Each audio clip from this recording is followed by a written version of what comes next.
Hello and good day, Algebra. Going over scientific notation in math class, because why not?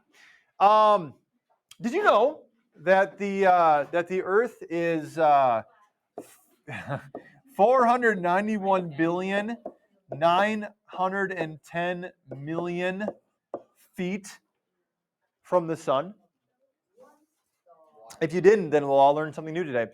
The Earth is 491,910,000,000 feet away from the sun. Let's just write that again.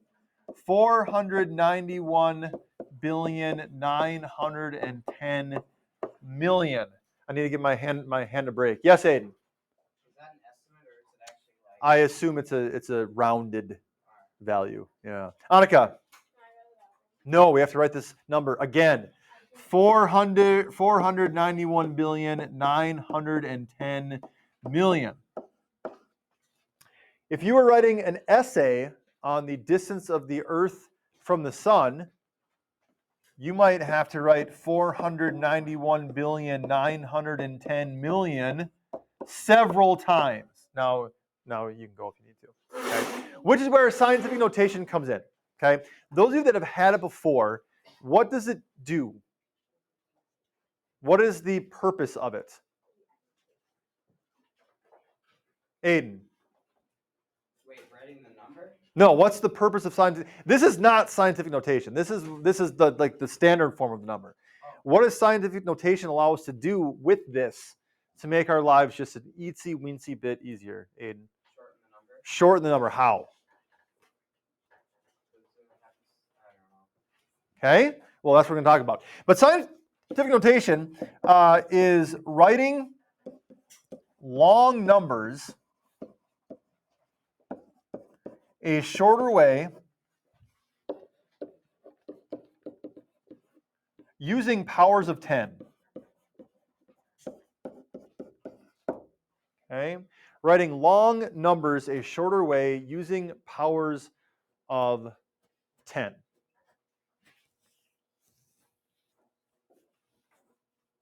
Does anyone know what this number would be in scientific notation? 491,910,000,000?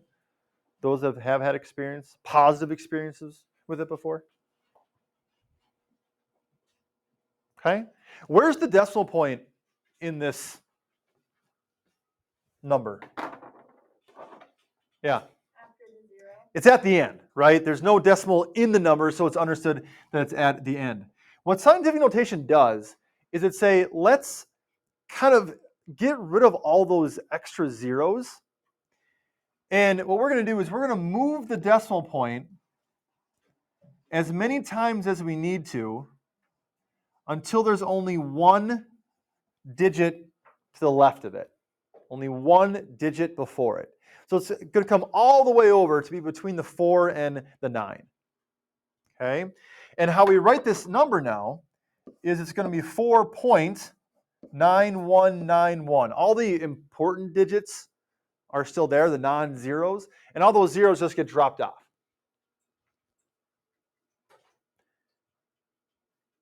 But obviously 4.9191 is not the same as 491,910,000,000.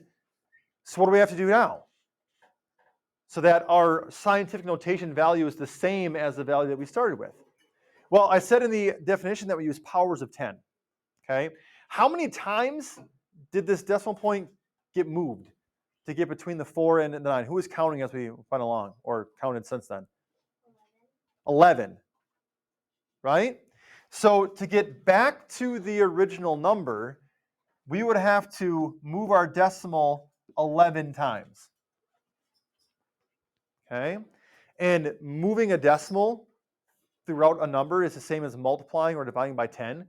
That's why, 9 times 10 equals 90.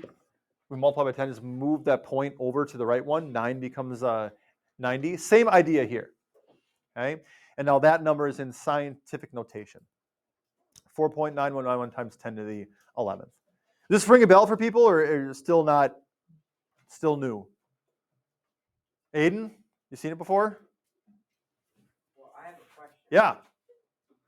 So it's just 4.9191, Like you wouldn't add anything. Times 10 to the 11th. So you would add times 10 to the 11th. Yes, because that tells you how many times you have to move this decimal to the right to get back to the original value.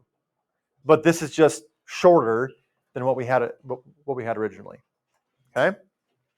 Anything else? Okay, let's practice with the few examples we have a little bit down the page. 5,670,000. Our decimal point, since it's not in the number itself, is at the end. And we want to move that until there's only one digit before it. So we're going to move this decimal so it's between the 5 and the 6. Okay? So we start by rewriting this number as 5.67. We have to include the 6 and the 7, but all those zeros at the end just drop off. What's our exponent going to be here? How many times is that decimal point moved? 6. So 5.67 times 10 to the 6th. Meaning that to get back to our original number, we have to move that point 6 times. Okay? Next one, 878 trillion. Our decimal point is at the end, because it's not in the number itself. And what two numbers is it going to need to be between for this to be in scientific notation? Where are we going to move that point to? Between the 8 and the 7, right? That's where we want it to end up. Getting rid of all those zeros, right? So in scientific notation, this would be 8.78. And here's where commas in a number can be really helpful.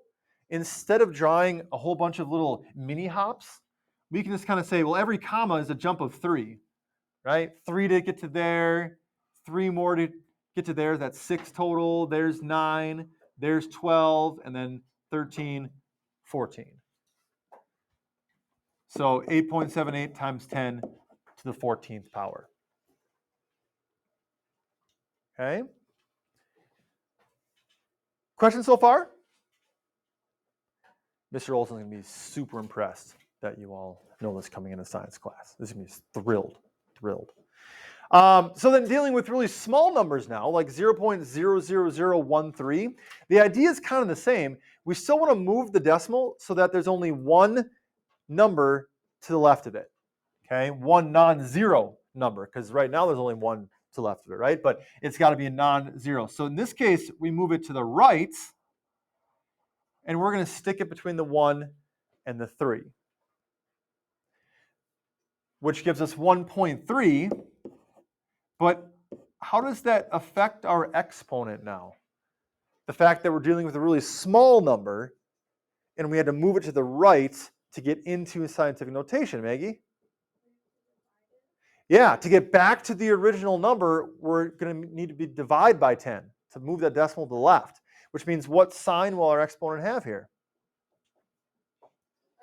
Negative. Exponents can be negative? What? Yes, they can. Okay? And it means that you're moving to the left. You're dividing by 10 4 times to get back to the original number. Okay?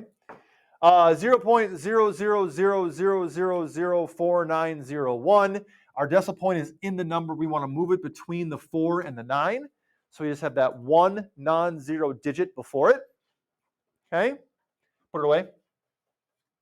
That's going to give us 4.901. Because that 0 is sandwiched between two non-zero digits, we have to include it. Okay? All the other zeros go away, but that 901, since it's between the 9 and the 1, we have to include it. And what's our exponent going to be? How many times did we move that decimal to get to where it is? Yeah. Times 10 to the negative 7th. Okay? So, what can you tell me about the difference between positive exponents and negative ones? What is take a look at the numbers that we had when we had a positive power, the things we did. Then take a look at the numbers we had when we got a negative power, and then the things we did. What's the difference there? Yeah, Go ahead, Lana. All the positive ones, they're all whole numbers. They're all whole numbers, and they're all pretty big values, right? 5,878 trillion, okay? Which direction do we need to move the decimal to get back to the original number? Annika? Right or left? Right, actually. Right, okay? So positive powers, you're going to have big numbers, okay? And you move the decimal to the right to get to the original value. Okay? Positive powers represent big numbers, and the decimals move to the right to get back to your original value. Move decimal to the right to get to original value. And the negative exponents are kind of just the opposite, right? 0.00013, 0.00, a ton of them, 4901. Those numbers are really small.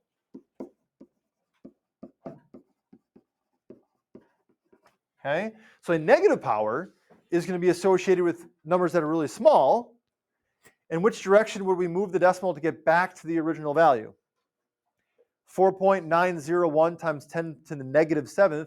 We've got to move that decimal to the left to get back to 0.000004901. Okay? So move decimal to the left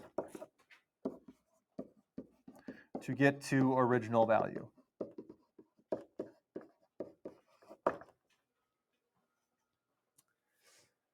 So positive, think big and to the right. Negative, think small to the left. So when you're asked to rewrite a number in standard form, 7.613 times 10 to the fourth, take a look at that power. Which direction are we moving the decimal and how many times? John? 4 times to the right. Okay? So 7.613, move that decimal to the right 4 times. What do I fill in that empty place with? Carly?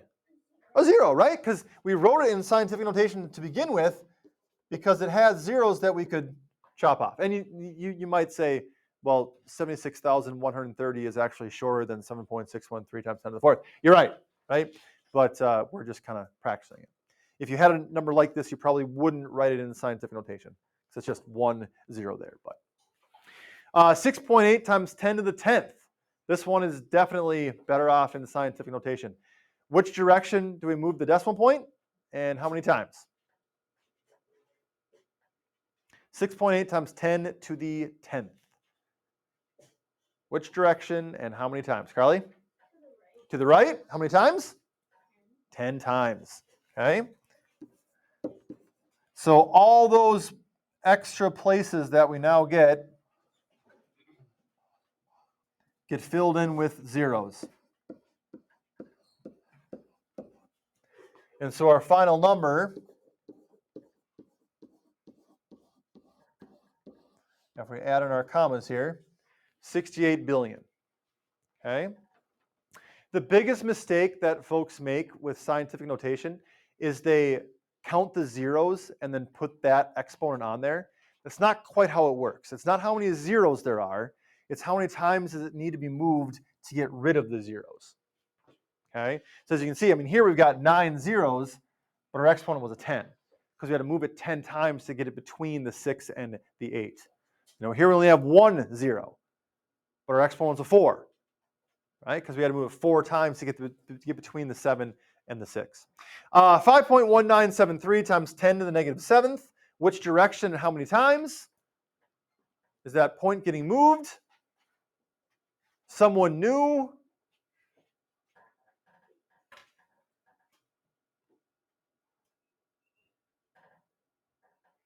The next person to make eye contact with me?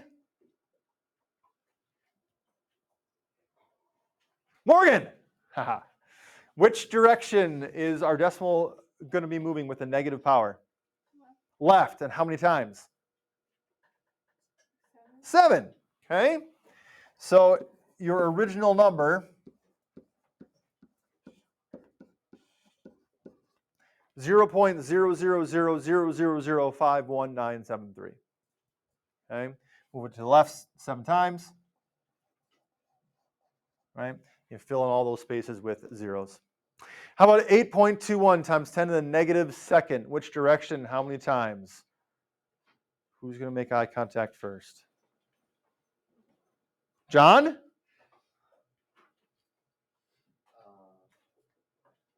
Negative power. So which direction? Left. And how many times? 7. Look at the power. Are we on the next one? We're on the last one. Yep.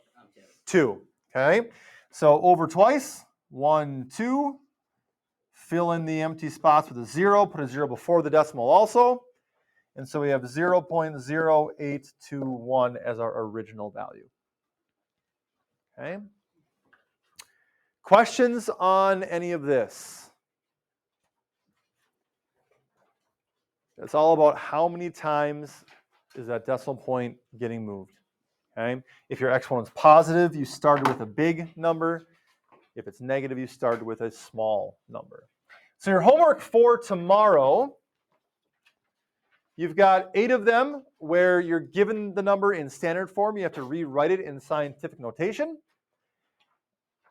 And then the next 8, you are given the number in scientific notation. You need to rewrite it in standard form. So the same thing that we did on the front side, or the first page there. Just more practice with it. And then finally, at the time of this document's last edit, I was about 1.16 times 10 to the 9th seconds old. How many days was that? Okay, so you need to figure out, using scientific notation, how many seconds is 1.16 times 10 to the 9th, and then convert that to days.